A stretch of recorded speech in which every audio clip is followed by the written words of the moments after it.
Well, what is going on, YouTube? Welcome back to A Therapeutic Edge. It is very, very nice to have you here today. I really appreciate your time. I have something on the table that I sort of swore I would never own. But being a knife collector is a stupid thing. And so here we are. This is, as I'm sure some of you already know, Shirogorov. This is the F95 NL. However, somebody has removed the standard inlay and dropped in some absolutely stunning Timascus. And that's sort of what pushed me over the edge. I mean, this is a beautiful knife. Now, I've had Shiros on the channel before, and I've always liked them, but I've always thought that they were ridiculously expensive, and they are. The F95 NL is about $1,100. This one is who knows because of this. But I've never not understood why they're so expensive. I've just never wanted to lean into one before that was a lot of money. But this one is so interesting that I just went, yeah, okay, let's do that. So I traded and did some other stuff, and here we are. So let's talk about what you get. The Shirogorov F95 NL is a fairly straightforward pocket knife pocket knife. I can talk, watch me go. In many respects, right? It's a very traditional shape. There's nothing super fancy about it. And yet, it is exceptionally well done. I like the milling on the clip, the milling on both sides of the lock bar. You can actually see the edge of the Timascus inlay on that side. Very simple construction. One barrel spacer in the back, single side lanyard spot, which I think is a very nice touch. It uses their sort of proprietary screws, which are in fact just you can use a flathead if you want to. There is no milling on the inside of the tie scales, so it's got a little weight to it. It's got a steel lock bar, of course. We are locked up at about 25%. It's fairly early lockup, but it is tight as a drum. It's just an exceptionally nice knife, right? And of course, with the Timascus inlay, it's just beautiful. It really is. Well, let's read what you get if you buy one. You know, if you just go out and pick one up, the standard, bog standard, as I said, is $1,100, which is ridiculous. This is the Gen 5. It's M390. It's titanium. They come with various different sizes of inlays. They do have very nice multi-row bearings. It is just a very nice knife. I know I keep saying that, and it's because it just is. Right? Simple in its elegance. It's a two-tone blade, right? It's polished on the flats, kind of a really fine stonewash on the blade itself. It's got a really nice, fine secondary bevel. No smile. No smile at the base of the plunge. Everything else is just exquisite. Now, one of the things about getting a knife like this, particularly getting one used, is that it's already been pocketed. It's already been sort of scratched. So I'm not worried about it in that regard.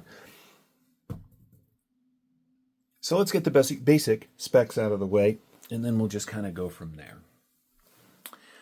So, what do you get for your $1,000? God. There was a time when I made a powerful argument that spending $500 or $600 on a Chris Reeve was the dumbest thing in the world. You can get all the knives you need for $40 or $50. And I still kind of agree with that, except now I'm an idiotic knife collector, and so things like this happen. All right, so let's take a look at what you get. Well, from tip to tail, you are looking at just about 8 3/4 inches, a little bit short of that. The blade is, well, if we're up here, it's 3 3/4. A little bit down here, it's about 4 inches. So we'll call it 3 3/4, and you get actually a little more. So 3 and a little over 3 3/4 of cutting. It's really beautifully done. The grip area from behind that flipper tab is coming in a little over 4 inches. it is a lot of knife, right? And it's comfortably done. I'll tell you about that in just a second. Closed length on the F95, just about 5 inches. And where are we? At its widest spot through here, we're looking at 1.25 inches. So it's not going to chew up that much pocket. I'll get to the thickness here in just a second. There is a flipper tab, as you can see. There is a little bit of jimping, but the rest of it is basically chamfered down so that there's no sharp edges, which is lovely. And that's really where stuff like this just shine. If you get a basic pocket knife, right, there's sharp edges everywhere. On a Shiro, particularly on this one, everything is beveled and chamfered, right? The only place that this thing is as sharp as you would really want it to be is right here on the edge. It is just lovely. Let's do some size comparisons with things you may be a little more familiar with. Here it is against a PM2. And as you can see, the Shiro is considerably bigger than that. Here it is against a pair of 3. Obviously, it's going to be considerably larger than that. For those of you who are a little more budget-minded, here it is against a full-size rat. Ooh, that's dirty. There we go, full-size rat. These are a little closer in overall dimensions. And this is my favorite budget knife right now. This is the Pyrite by CJRB in their clip point. I love this little knife. Anyway, you can see the Shiro is a big knife. What do I have that's big on the table that I compare it against? Well, here's something you're going to be seeing a little later. I mean, there's big and then there's, monster. Why spend the money? Well, I don't have a good answer for you.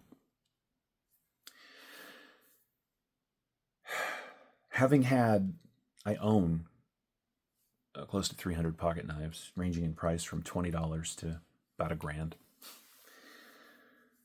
But I've had through on the channel 500 more.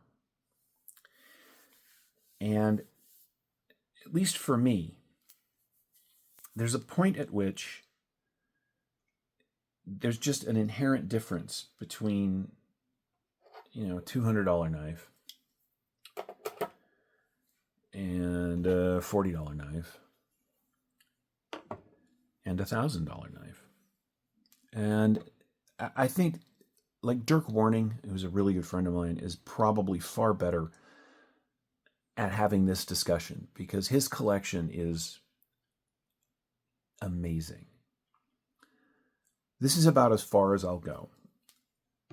And I keep saying that, and I keep ending up with more expensive things. But for now, in my life, I've got, I got a handful of Hinderers. I've got a handful of Chris Reeves. I've got, we will be talking about this. This is an ADV Badlands Bowie that he customized. This is Timascus on top of the, I've got stuff that's expensive, I guess, but this is the 4th time I've had a Shiro come through, and the first time I've wanted one. Every time I've touched one, I've been like, yeah, this is really nice, but it's not that much better than a Wii knife, for instance. Well, hang on. So I have the Swift Fin here.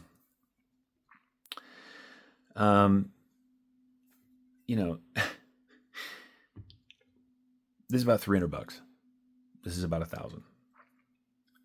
There really is not, and I know I'm going to make the fanboys angry, but there really is not $700 difference between these two knives.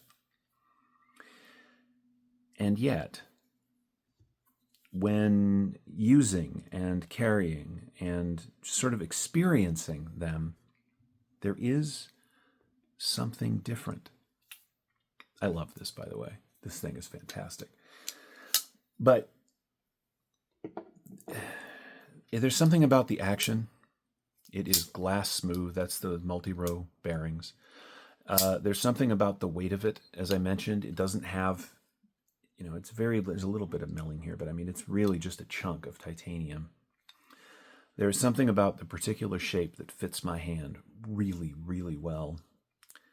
And so I added it to the collection. Let's get the other specs out of the way while we're talking about it. What do you get for your $1,000? Wheel.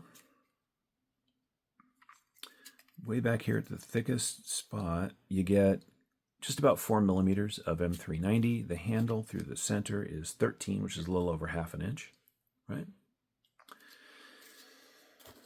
And let's weigh it.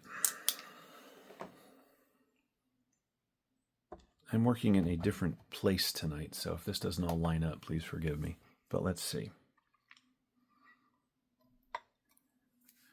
Yeah, 6 ounces, which is significant. But that's because there's no milling on that tie. By way of example, the Swift fin is a little over half an ounce less. They're very similar in size. It's a much thinner slice of blade steel. That's probably part of it. If you want a Shiro, find yourself one. The nice thing about a knife like this is that if you get one and you decide it's not for you, they do not lose a ton of value just because they're used. So if you've been thinking about it, really pushing on it, and you think, I've really got to get one, I'm really going to get one, find one, get a used one, like I did, and see if you like it. If you do, then you've got one. If you don't, you can always sell it and get other things. Collecting is funny. What is over the top one day is relatively standard the next. But this thing is something special. And you got to admit, at least I feel, that that is just beautiful. Anyway, this is the Shirogorov F95 NL. They are available now for about $1,100. You will not find one with this inlay, but you will find one if you're interested. I'll put a link in the description to various places that I found them. I hope you've enjoyed this look. I know I have enjoyed having it. It is spectacular. And I'll put the link to my knife guy where I got this also down in the description. He is a knife bloodhound, and if you're interested, he can help you out. Anyway, I appreciate your time. Thank you so much for watching. If you have any questions about the Shiro or any of my knives, feel free to ask down in the comments. Otherwise, take care of yourselves and take care of each other. We'll see you next time.